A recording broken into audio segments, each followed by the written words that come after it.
Assalamualaikum warahmatullahi wabarakatuh.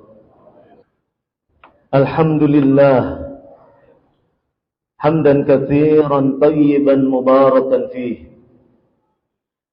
kama yuhibbu rabbuna wa yarda. Ashhadu an la ilaha illallah wahdahu la syarika lah. Wa ashhadu anna Muhammadan abduhu wa rasuluh sallallahu alaihi wa ala alihi wa sallama taslima katsira amma ba'd.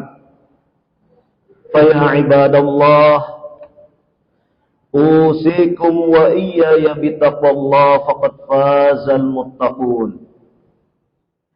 Wa qala ta'ala: يا أيها الذين آمنوا اتقوا الله حق تقاته ولا تموتن إلا وأنتم مسلمون. Hadirin sidang Jumat yang semoga senantiasa mendapatkan curahan hidayatut taufik dari Allah Subhanahu wa ta'ala. Semoga senantiasa mendapatkan rahmah, kasih sayang, dan keberkahan dari Allah Subhanahu wa ta'ala. Kita bersyukur pada kesempatan siang hari ini, dengan izin Allah Subhanahu wa ta'ala, kita bisa duduk di dalam masjid ini dalam rangka taqarruban ilallahi ta'ala, dalam rangka upaya kita untuk senantiasa mendekatkan diri kita kepada Allah Subhanahu wa ta'ala. Allah sebagai Al-Khaliq, Allah sebagai Ar-Razak, Allah sebagai Al-Mudabbir. Dialah Allah yang telah menciptakan kita. Dialah Allah yang telah memberikan rezeki kepada kita. Dialah Allah Subhanahu wa ta'ala satu-satunya yang mengatur segenap alam kehidupan ini. Dan hanya kepadanya kita bersujud. Dan hanya kepadanya pula kita menyembah dan beribadah. Tidak ada lain sesembahan, tidak ada lain yang kita ibadahi kecuali hanya Allah Subhanahu wa ta'ala. Di dalam surah Al-Baqarah ayat ke-257, Allah Subhanahu wa ta'ala berfirman, Allahu waliyul ladhina amanu yukhrijuhum minadh-dhulumati ilan nur walladzina kafaru awliya'uhumut taghut yukhrijunahum minan nur iladh dhulumat ulaika ashabun nar hum fiha khalidun. Allah Subhanahu wa ta'ala berfirman yang artinya, Allah pelindung, penolong orang-orang yang beriman. Dia, Allah Subhanahu wa ta'ala, mengeluarkan mereka dari kegelapan, dari kekafiran, kepada cahaya, yaitu cahaya keimanan. Dan orang-orang kafir, pelindung-pelindung mereka, penolong-penolong mereka, yaitu at-taghut, yaitu syaitan. Sebagaimana diungkapkan oleh sahabat yang mulia Umar ibn al-Khattab radhiyallahu anhu, bahwasannya yang dimaksud dengan at-taghut ay asy-syaitan, yaitu setan. Sebagaimana diungkapkan pula di dalam tafsir Ibnu Katsir, yang dimaksud dengan at-taghut ay yaitu asy-syaitan, setan.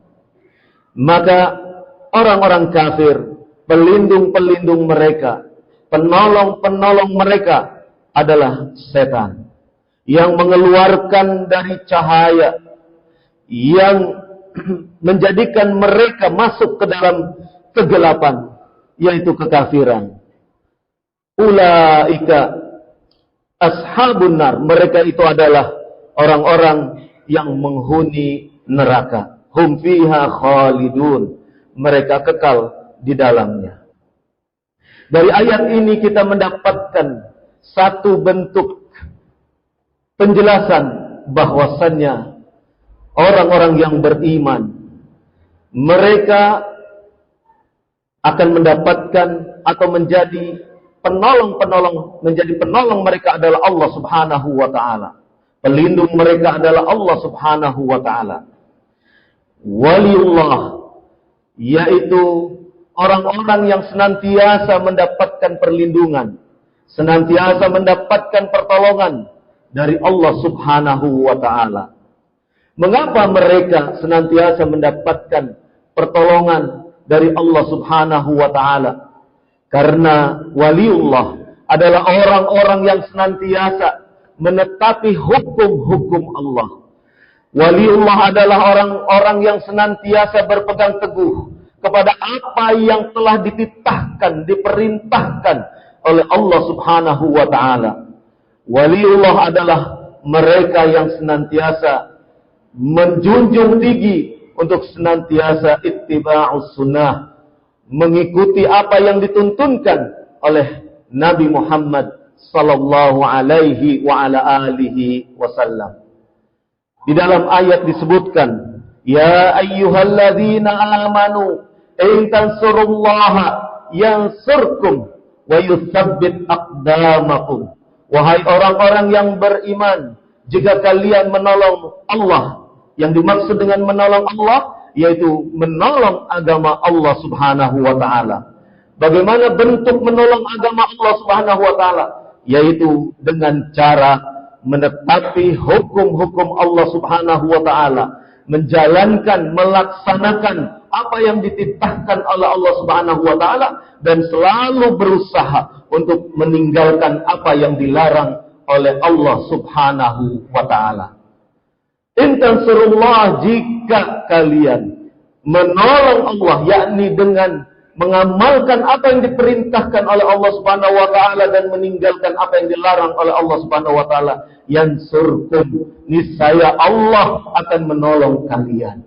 Wa yutsabbit aqdamakum, dan akan mengokohkan kedudukan kalian, akan mengokohkan kaki-kaki kalian. Inilah waliullah, inilah orang-orang yang senantiasa mendapatkan pertolongan dari Allah Subhanahu wa taala. Inilah orang-orang yang senantiasa mendapatkan perlindungan dari Allah Subhanahu wa taala.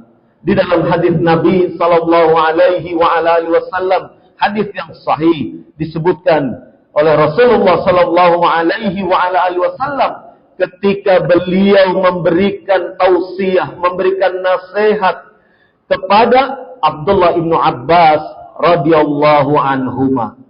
Apa di antara nasihatnya? Beliau mengucapkan kepada Abdullah ibnu Abbas radhiyallahu anhuma, ihfazillah yahfazka. Jagalah Allah, niscaya Allah akan menjaga dirimu. Apa yang dimaksud dengan menjaga Allah?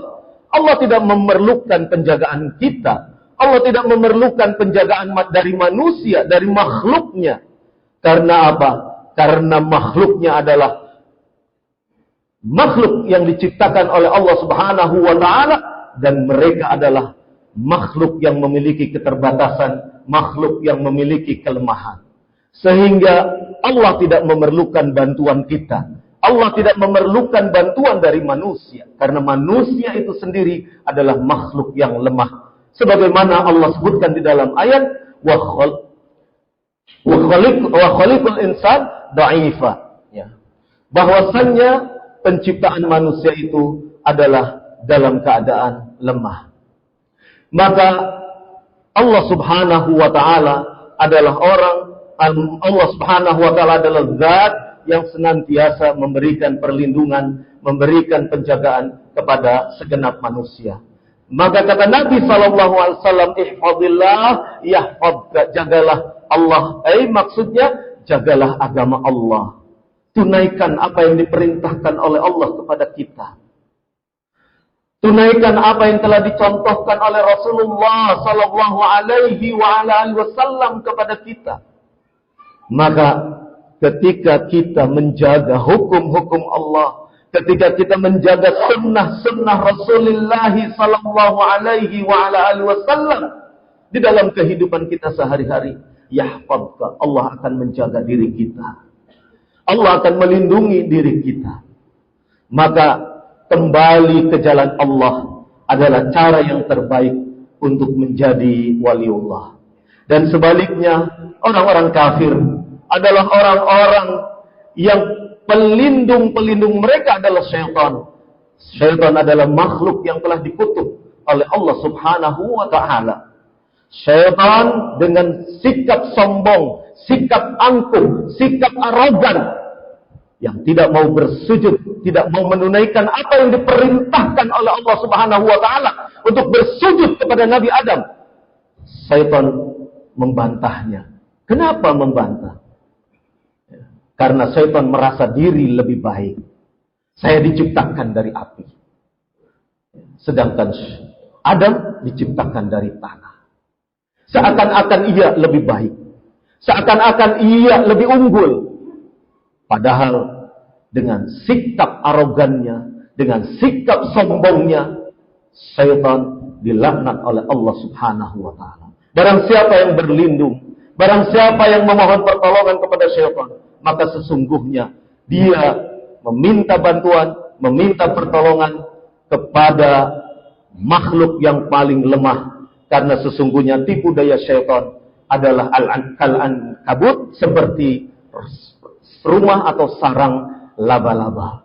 Sangat lemah sekali. Walaupun kelihatannya kokoh, tetapi pada hakikatnya orang yang berwalikan kepada syaitan adalah sesungguhnya ia berpegang kepada sesuatu yang lemah. Wa qur rabbighfir warham wa anta khairur rahimin. Alhamdulillah alladzi arsala rasulahu bil huda wa dinil haqq liyudhhirahu 'ala ad-din kulli walau karihal musyrikun. Ashhadu an la ilaha illallah wahdahu la syarika lah. Wa ashhadu anna Muhammadan abduhu wa rasuluh. Sallallahu alaihi wa ala alihi wa sallama taslima katsira, amma ba'd. Fa ya ibadallah, usikum wa iyaya bittaqwallah, faqad fazal muttaqun. Wa qala ta'ala, ya ayyuhalladzina amanu taqullaha haqqa tuqatih wa la tamutunna illa wa antum muslimun. Hadirin sidang Jumat yang semoga senantiasa mendapatkan penjagaan, perlindungan dari Allah Subhanahu wa ta'ala. Tidak ada lain kecuali kita berupaya untuk bisa menetapi apa yang telah dititahkan oleh Allah Subhanahu wa ta'ala. Kita berupaya untuk bisa menjaga apa yang telah dicontohkan oleh Rasulullah sallallahu alaihi wa ala alihi wasallam. Mengapa kita senantiasa diperintah untuk mencontoh kepada seorang figur, sosok yang sedemikian perlu untuk selalu kita jadikan sebagai rujukan, yaitu Nabi kita Muhammad sallallahu alaihi wasallam. Karena Allah Subhanahu wa taala telah berfirman di dalam sebuah ayat, Allah Subhanahu wa taala bahwasannya Nabi sallallahu alaihi wa ala alihi wasallam adalah sosok uswah hasanah. Laqad kana lakum fi Rasulillahi uswatun hasanah. Sungguh bagi kalian telah ada pada diri Rasul sallallahu alaihi wasallam bagi kalian uswatun hasanah. Contoh teladan yang baik. Contoh teladan tidak semata dalam masalah ibadah. Ibadah yang sifatnya khusus seperti salat, zakat, haji dan yang lainnya. Tetapi Rasulullah sallallahu alaihi wasallam juga memberikan contoh di dalam perbuatan-perbuatan keseharian. Di dalam kehidupan rumah tangga, beliau memberikan contoh yang terbaik bagaimana memperlakukan istri-istri beliau. Beliau memberikan contoh bagaimana memperlakukan anak-anak beliau. Beliau memberikan contoh bagaimana memperlakukan pembantu beliau. Beliau memberikan contoh bagaimana bersikap yang baik kepada tetangga-tetangga beliau. Itulah sosok dari Nabi sallallahu alaihi wasallam yang apabila kita pelajari akan banyak sekali manfaat, akan banyak sekali teladan yang perlu kita aktualisasikan di dalam kehidupan kita sehari-hari. Di dalam bermuamalah juga Nabi sallallahu alaihi wasallam memberikan contoh bermuamalah dengan sesama kaum muslimin, dengan para sahabat, dan para sahabat itu pun stratanya berbeda-beda. Ada para sahabat yang dari sisi strata sosial yang menempati kedudukan yang tinggi. Tetapi ada pula sahabat yang mereka adalah dari kalangan fuqara wal masakin, orang-orang fakir dan orang-orang miskin. Bagaimana Rasulullah sallallahu alaihi wasallam mempergauli mereka, berinteraksi dengan mereka, itu pun sudah dicontohkan oleh beliau sallallahu alaihi wasallam. Bagaimana beliau berinteraksi dengan penguasa-penguasa di dunia internasional yang saat itu dikuasai oleh dari kalangan bangsa Rom dan bangsa Persia. Beliau juga memberikan contoh bagaimana melakukan satu bentuk hubungan yang baik dengan orang-orang non-Islam. Semuanya telah dicontohkan oleh Rasulullah sallallahu alaihi wasallam. Dan apa yang disebutkan, apa yang terucap dari beliau bukan sesuai dengan hawa nafsunya. Allah Subhanahu wa taala berfirman, "Wa ma yantiqu 'anil hawa in huwa illa wahyu yuha." Dan tidaklah dia, yaitu Nabi Muhammad sallallahu alaihi wasallam, berbicara atas dasar hawa nafsunya. In huwa illa wahyu yuha. Tetapi Nabi sallallahu alaihi wasallam berbicara, bersabda atas dasar bimbingan wahyu. Maka apabila kita hendak menjadi waliullah, orang-orang yang senantiasa mendapatkan pertolongan dari Allah Subhanahu wa taala, menjadi waliullah, yaitu menjadi orang-orang yang senantiasa mendapatkan perlindungan, penjagaan dari Allah Subhanahu wa taala, maka merujuklah kepada apa yang sudah dicontohkan oleh Rasulullah sallallahu alaihi wasallam. Itulah betapa gambaran untuk menjadi waliullah. Kita harus mempelajari agama ini dengan sebaik-baiknya. Manakala umat ini kembali kepada ajarannya, kembali kepada apa yang telah dibawa oleh Rasulullah sallallahu alaihi wasallam, maka niscaya kejayaan umat itu akan Allah berikan. Tetapi ketika kaum muslimin hidup di dalam ketertipuan dengan dunianya, hidup dalam keadaan dipermainkan oleh musuh-musuh Allah, itu berarti kita harus mengevaluasi diri. Adakah sesuatu yang harus kita perbaiki? Ukhuwah kita, apakah ukhuwah ini didasarkan oleh ukhuwah imaniyah, ataukah sekadar karena ada kesamaan kedaerahan, kesamaan kepentingan yang sesaat, yang sifatnya keduniaan, atau ukhuwah ini didasarkan atas dasar keislaman. Demikian juga kita harus mengoreksi diri. Sudahkah kita mempelajari agama ini dengan sebaik-baiknya? Sudahkah agama ini menjadi landasan di dalam kehidupan kita? Di dalam kehidupan kita sudahkah kita berbisnis dengan cara yang dituntunkan oleh Rasulullah sallallahu alaihi wasallam? Sudahkah kita bermuamalah di pasar kita, di pasar misalnya? Sudahkah itu bersendikan kepada apa yang dituntunkan oleh Nabi sallallahu alaihi wasallam? Contoh saja misalnya, ketika kita berjual beli, sudahkah faktor kejujuran menjadi kunci bagi bisnis kita? Sudahkah kita menjelaskan cacat celah barang yang akan kita jual, kita jelaskan kepada calon pembeli? Ataukah kita menyembunyikannya? Disitulah kita akan melihat bagaimana kita akan menjadi seorang waliullah, ataukah justru kita terjerembab kepada walius syaitan, yaitu orang-orang yang dilindungi, yang rujukannya adalah syaitan laknatullah alaihi. Semoga apa yang kita harapkan, apa yang kita cita-citakan senantiasa mendapatkan pertolongan dari Allah Subhanahu wa taala. Innallaha wa malaikatahu yusalluna 'alan nabi. Ya ayyuhalladzina amanu sallu 'alaihi wa sallimu taslima. Allahumma ighfir lil muslimina wal muslimat wal mu'minina wal mu'minat al ahya'i minhum wal amwat. Rabbana atina fid dunya hasanah wa fil akhirati hasanah wa qina adzabannar. Subhanakallahumma wa bihamdik asyhadu an la ilaha illa anta astaghfiruka wa atubu ilaik. Wassallallahu ala nabiyyina Muhammad walhamdulillahi rabbil alamin. Aqimus shalah.